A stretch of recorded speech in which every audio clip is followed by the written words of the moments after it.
دین اسلام کا پانچواں اور بنیادی رکن یعنی کہ حج، جو کہ ہر سال پوری دنیا سے مسلمان جو ہے وہ سعودی عربیہ میں مکہ مکرمہ جاتے ہیں اور وہاں پر اپنا حج ادا کرتے ہیں. اور پھر ہم سبھی جانتے ہیں کہ وہاں جا کر لوگ جیسے ان کا طریقہ کار ہے سفید لباس پہنتے ہیں اور پھر خانہ کعبہ کے گرد چکر لگاتے ہیں، شیطان کو کنکریاں ملتے ہیں، اس طرح کی مختلف ایکٹیویٹیز جو کہ حج میں جو ہے وہ شامل ہوتی ہیں، ان کو کرنا ہوتا ہے، ان کو ضروری ہے کرنا. لیکن اس سب کے پیچھے ایک سٹوری ہمیں بتائی جاتی ہے جو کہ ہم بچپن سے سنتے آ رہے ہیں کہ خانہ کعبہ کو ابراہیم نے بنایا. اور کہا یہ جاتا ہے کہ جب ابراہیم کو اللہ تعالیٰ نے کہا کہ میرے لیے گھر بناؤ تو تب اس نے گھر بنایا. اس کا ذکر ہمیں سورہ بقرہ اور اس کی 125 نمبر آیت میں ملتا ہے. اور کہا یہ جاتا ہے کہ تب سے لے کر اب تک جو ہے وہ خانہ کعبہ کو بنے ہوئے 5000 سال ہو گئے ہیں، کیونکہ یہ تب کا بنا ہوا ہے حضرت ابراہیم کے دور کا. خیر یہ تو ایک اسلامی لٹریچر کی بات ہے، لیکن ان تمام باتوں کو سچ ثابت کرنے کے لیے بھی ہمیں بہت سارے ایسے ثبوتوں کی ضرورت پڑے گی جن کو واقعی مانا جائے. چونکہ حج یعنی دین اسلام کا پانچواں ستون ہی آج کا ہمارا موضوع ہے، لیکن اسے ڈسکس کرنے سے پہلے میں چاہتا ہوں کہ تھوڑی اور باتیں بھی ہو جائیں جو کہ بنیادی ہیں، جو کہ ضروری ہیں اور جو کہ ریلیٹ کرتی ہیں حج سے. سب سے پہلے تو ابراہیم کا عرب میں آنا ثابت کرنا پڑے گا، اس کے بعد باقی نبیوں کا آنا ثابت کرنا پڑے گا. مطلب کہ نہ کعبہ 5000 سال پرانا ہے، لیکن کہتے ہیں لوگ، لیکن کہنے سے کوئی فرق نہیں پڑتا جب تک اس کا ہمیں کوئی ثبوت نہیں مل جاتا. اور کہا یہ جاتا ہے کہ 5000 سال پرانا ہے اور کعبہ تب بنا. اس کے بعد اگر for the sake of argument ہم دلیل کی خاطر یہ مان بھی لیں چند سیکنڈ کے لیے کہ خانہ کعبہ تب بنا یعنی کہ 5000 سال پہلے بنا، اور قرآن مجید کے مطابق اللہ نے ابراہیم کو کہا کہ اسے صاف اور پاک رکھو اور یہ میرا گھر ہے اور لوگ یہاں پر آ کر طواف کریں گے اور اس لیے اس کو صاف رکھو. یہ تمام باتیں ہمیں قرآن مجید کے مطابق اللہ حضرت ابراہیم سے کر رہا ہے. اب ابراہیم وہ ہستی ہے جو کہ یہودیوں، عیسائیوں اور مسلمانوں کے درمیان بہت پاپولر ہے، اور چونکہ ان مذاہب کی شروعات بھی وہیں سے ہو رہی ہے کہ ابراہیم اور اس کی اولاد سے آگے نبوت چلی، تو پھر آپ اندازہ لگا سکتے ہیں کہ ابراہیم کو کس قدر فضیلت جو ہے ان تینوں مذاہب میں حاصل ہے. اب جب اللہ نے کہا کہ یہ میرا گھر ہے یعنی کعبہ، تو حضرت ابراہیم جن سے یہ تین مذہب جو ہے ہم کہہ سکتے ہیں کہ ان سے نکل رہے ہیں، تو انہیں بالکل یہ چاہیے تھا، بلکہ وہ بتاتے باقاعدہ لوگوں کو، اس وقت کے لوگوں کو بھی جو اس وقت یہودی تھے، عیسائی تھے یا جو بھی لوگ تھے، کہ دیکھو یہ اللہ کا گھر ہے، تم اس کی زیارت کے لیے آؤ، اس کے طواف کے لیے آؤ. اور پھر جتنے بھی اسلام سے پہلے یہ جو مذہب تھے اور ابراہیم کی جو اولاد تھی ان میں، اور جو ان کی مقدس تعلیم یعنی ان کی جو مقدس کتابیں تھیں ان میں یہ درج ہوتا، اور اللہ تعالیٰ ابراہیم کی بتانے کے بعد جو ہے اس سے پہلے بھی اللہ تعالیٰ جو ہے وہ ان کتابوں میں مرقوم فرماتے کہ دیکھو یہ میرا گھر ہے، یہ پہلا قبلہ تو کوئی اور تھا، اب یہ دوسرا قبلہ میں نے بنا دیا، اب تم لوگوں نے اس کا طواف کرنا ہے، اس کی زیارت کرنی ہے. لیکن ایسا ہمیں کسی طور پر بھی کسی کتاب میں نہیں ملتا. لیکن اگر آپ غور کریں تو اسلامی لٹریچر کے علاوہ آپ کو کہیں کسی اور کتاب میں اس بات کا رتی برابر ذکر بھی نہیں ملے گا. کیوں نہیں ملے گا بھائی؟ کیا وجہ اس کی؟ یہ وجہ آپ نے سوچنی ہے کہ کیا وجہ، پھر یہ وجہ میں بھی آپ کو بتاؤں گا. کہ تب کوئی خانہ کعبہ نامی جگہ بھی تھی اور اللہ نے اس کے بارے میں کوئی حکم صادر کیا ہے. دیکھیں قرآن مجید کی آیات آپ کے سامنے ہے کہ ابراہیم نے کعبہ کو بنایا. اب ایک وہ مقام جس کے لیے ابراہیم نے محنت کی اور بنایا، پھر بنی اسلام کے آنے سے پہلے 5000 سال پہلے، یہ ایک بڑی بات ہے، 5000 سال پہلے اللہ نے اس کو بنوا دیا. ایسی خاص جگہ اور مقام کا ذکر اور اہمیت صرف آپ کو اسلامک لٹریچر تک ہی محدود کیوں ملتا ہے؟ یہ میرا سوال ہے. کسی اور فلاسفر نے، کسی اور جو کہ اس وقت کے مائناز شخصیات ہوتی ہیں، جیسا کہ بادشاہ ہوتے ہیں، پھر اور سارے ایسے بہت سارے لوگ ہوتے ہیں، تو ان لوگوں کی کتابوں میں یا پھر ان لوگوں کے نقشوں میں یا پھر ان لوگوں کی باتوں میں یا پھر ان لوگوں کا اس جگہ پر آنا ہمیں کیوں ثابت نہیں ہوتا اور ہمیں کیوں نہیں ملتا؟ کیونکہ اگر ہم کسی نقشے پر غور کریں جو کہ قدیم ہے، تو پہلی بات کہ قدیم نقشے میں مکہ شہر کا ہی وجود نہیں. یہ میری ویڈیو ریکارڈ بھی ہو چکی ہے اور میں نے باقاعدہ آپ کو اینشینٹ میپ کا جو ہے وہ وہاں پر پرووائڈ کیا ہے تاکہ آپ لوگ دیکھ سکیں کہ وہاں پر پہلی بات کہ مکہ کا وجود جو ہے تب نہیں تھا. کہنے کا مطلب یہ ہے کہ اگر مکہ کا وجود تب نہیں تھا، اور اس کو میں بڑی ڈیٹیل سے میں نے جو ہے وہ اس ویڈیو میں ڈسکرائب کیا ہے کہ آپ اس کو دیکھ سکتے ہیں کہ جب مکہ کا وجود نہیں ہے تو پھر خانہ کعبہ کا وجود کیسے ہو سکتا ہے. دوسری بات کہ اس وقت کے کسی فلاسفر، کسی عالم اور کسی ایسی تاریخ دان نے تاریخی کتاب جو کہ دنیا کی تاریخ بتاتی ہو، ان میں ہمیں ایسا کوئی مکہ اور کعبہ کی سرزمین کا نام و نشان بھی نہیں ملتا. اگر آپ غور کریں تو قرآن اور سچ کی یہ تحقیق آپ کے بھی بہت کام آ سکتی، لیکن ہمیں اس طرح کا کوئی ثبوت نہیں ملتا. لیکن دعویٰ کیا کیا جاتا ہے؟ دعویٰ یہ کیا جاتا ہے کہ مکہ 5000 سال پرانا ہے، یعنی کہ خانہ کعبہ. مکہ کا وجود آپ کو 6 صدی میں جا کر کہیں ملتا ہے. وہ کیوں ملتا ہے؟ کیونکہ 570 میں بانی اسلام پیدا ہوئے، تو پھر ظاہر ہے 6 صدی میں تو مل ہی گئی. اس سے پہلے نہ مکہ تھا اور نہ ہی کعبہ، اور نہ ہی کسی نبی کا خانہ کعبہ میں آنا ثابت ہے. کیونکہ ضروری تھا کہ جب ایک بار اللہ نے کہہ دیا کہ یہ اب میرا گھر ہے، یعنی پہلا قبلہ کوئی اور تھا، اب یہ قبلہ جو ہے یہ تم لوگوں کے لیے میں نے جو ہے مقرر کر دیا، تو چاہیے یہ تھا کہ جو کوئی بھی نبی کہلاتا وہ عرب میں آتا اور کعبہ کا طواف کرتا، اور پھر اس کو لکھا جاتا، پھر اس کے بارے میں باتیں لکھی جاتی. لیکن آپ دیکھیں کہ نہ تو موسیٰ آئے، نہ داؤد آئے، اور نہ ہی عیسیٰ آئے. اب 6 صدی میں خانہ کعبہ کی جو تصویر ہم دیکھتے ہیں اس میں ہمیں خانہ کعبہ کے اندر جو ہے وہ 360 بتوں کا ایک مندر ملتا ہے،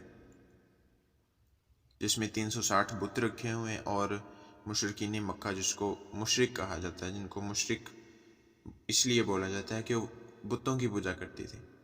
مشرکین مکہ اس وقت ان کی جو تھے وہ پوجا کرتے تھے. اور اگر ہم دیکھیں تو حضرت محمد صلی اللہ علیہ وسلم کے والدین اور دادا اور چچا بھی یہی کام سر انجام دیتے تھے. ظاہر ہے کیونکہ وہ بھی ان میں رہتے تھے، تو پھر انہی کے جیسے کام تھے، اور وہ ظاہر ہے وہ پوجا بھی بتوں کی کرتے تھے، بت پرست تھے،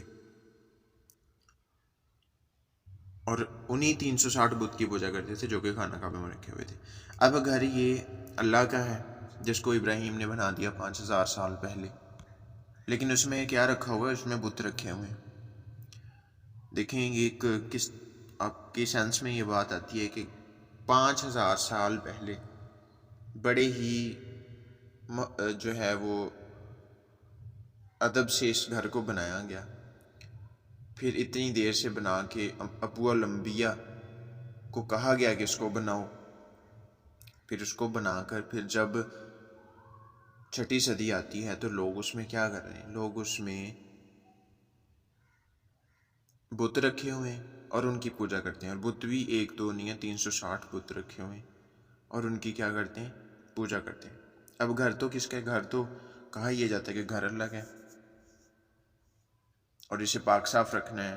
اور اب یہاں پر میرا سوال ہے کہ کیا اللہ تعالیٰ نے اس گھر کو بنا کر کیا ان بت پرستوں کے لیے چھوڑ دیا کہ وہ اس میں بت رکھیں اور اس کو جو ہے وہ ان کی پوجا کریں بجائے اللہ کی؟ کیا ایسی فضیلت دینے کے بعد اللہ نے کعبہ کو صرف بت خانہ بننے کے لیے ہی دے دیا؟ کیا وہاں صرف اللہ کی عبادت نہیں ہونی چاہیے تھی؟ لیکن ہوتا تو ایسا تب اگر وہ واقعی 5,000 سال پرانا ہوتا، یا ابراہیم نے بنایا ہوتا، یا پھر اللہ نے اس کو کہا ہوتا کہ بناؤ اس کو. لیکن ایسا کچھ بھی نہیں ہے. نہ تو وہ ایسا ہمیں صرف اسلامی لٹریچر کے مطابق ہی ملتا ہے، لیکن اگر ہم کسی اور طریقے سے دیکھیں تو ہمیں کسی طور پہ بھی تاریخ دان میں کسی نے بھی تاریخ دان نے ایسا ہمیں کچھ نہیں بتایا. مشرکین مکہ کے 360 بتوں کی جگہ اور ان کے پوجا کرنے کے طریقے جب اسلام کے وقت لوگوں نے دہرائے تو اسلامک لٹریچر کے مطابق ان 360 بتوں کو ہٹا کر ایک پتھر رکھ دیا گیا. یعنی کہ پہلے آپ غور کریں، پہلے 360 پتھر تھے جو کہ مشرکین مکہ نے رکھے ہوئے تھے، وہ ان کی پوجا کرتے تھے. اب ہوا گیا کہ جب دین اسلام کا دور شروع ہوا تو تب وہاں پر 360 بتوں کو ہٹا کر کہا یہ گیا کہ بت پرستی نہیں کرنی، اور وہاں پر ایک پتھر رکھ دیا گیا، اور لوگوں نے اس بلیک سٹون کو حجرۂ اسود کا نام دے دیا، اور جسے آج تک چومنے کے لیے لوگ جو ہے وہ آپ نے دیکھا ہوگا وہ کہ وہ کیسے احرام باندھے ہوئے ایک دوسرے کو دھکے دے رہے ہیں، ٹھیک ہے، پھر وہ اس کو چومنے تک پہنچتے ہیں کہ بس ہمیں ایک بار اس کا بوسہ مل جائے. اب ان 360 اور اس ایک پتھر میں آپ کو کیا فرق نظر آتا ہے؟ بھئی پتھر تو پتھر ہے، 360 بھی پتھر، یہ بھی پتھر، وہ مشرکین مکہ کے پتھر، اور یہ ایک مسلمانوں کا توحید کے ماننے والوں کا پتھر. پہلے 360 کو چوما جاتا تھا، اب یہ ایک پتھر کو چوم دے. 360 بھی پتھر اور ایک بھی پتھر، اور 360 کو چومنے والے مشرک ہو گئے، کافر ہو گئے، گناہگار ہو گئے، اور ایک پتھر کو چومنے والے مسلمان اور توحید کو ماننے والے. تو ان سب کے باوجود پھر جب ہم حج کی طرف غور کرتے ہیں تو سب سے پہلے بنیادی سوال جو میرے ان کو ذہن میں رکھتے ہوئے جو میں نے پیچھے کیے ہیں، ان کو ذہن میں رکھتے ہوئے کیا کوئی آپ کے ذہن میں حج کی یعنی دین اسلام کی 5ویں ستون کی کوئی بنیاد رہتی ہے؟ کیونکہ نہ مکہ ثابت، نہ کعبہ ثابت، نہ نبیوں کا طواف ثابت، 360 بھی پتھر اور ایک بھی پتھر. تو پھر جب اس کے بعد قرآن مجید سے وہ تمام آیات جو کہ حج کے متعلق ہیں ان کو اکٹھا کریں تو ان میں لفظ حج کے ساتھ صرف ایک اور لفظ ہمیں نظر آتا ہے. وہ کیا ہے؟ وہ ہے للناس، یعنی انسان، یعنی لوگ، جس کا مطلب ہے انسان نہیں، لوگ، جس کا مطلب ہے لوگ. تمام آیات میں حج لوگوں کے لیے ہے، نہ کہ مسلمانوں کے لیے. پہلے تو سوال ان کا ایک اپنا مقام ہے، لیکن یہ جو بات ہے کہ دیکھیں چلیں ٹھیک ہے وہ سوال ٹھیک ہے، آپ کہتے ہیں کہ ہاں جی ان سوالوں کا کوئی مطلب نہیں. بھئی مطلب ہے، آپ سوچیں تو بہت مطلب ہے، کیونکہ کوئی چیز ثابت ہی نہیں ہو رہی. اور اس کے بعد پھر جب آپ حج کے اوپر آ جاتے ہیں تو پھر حج کے ساتھ اللہ تعالیٰ صرف اور صرف لوگوں کو جوڑتا ہے کہ حج صرف اور صرف کس کے لیے؟ لوگوں کے لیے، للناس کے لیے، کہ وہ وہاں پر آ کر جو ہے وہ قرآن کی آیت کے مطابق طواف کرتے ہیں. اور پھر اس کے لیے لوگوں کو، اور حضرت ابراہیم کو بھی جب گھر بنانے کا حکم ہوا تو تب اس نے کہا کہ لوگ یہاں پر آ کر طواف اور زیارت کریں گے اور تم ان کے لیے اس گھر کو جو ہے وہ پاک اور صاف رکھنا. یہ بہت اہم بات ہے، آپ نوٹ کر لیجئے کہ یہ بات جو حج کی تقریب ادا کی جاتی ہے، حج صرف لوگوں کے لیے، نہ کہ بالکل مخصوص طور پر مسلمانوں کے لیے. مسلمانوں کا حج سے کوئی تعلق نہیں ہے، نہ ہی قرآن مجید ایسا ہمیں بتاتا ہے. قرآن مجید میں حج مسلمانوں کے لیے نہیں ہے.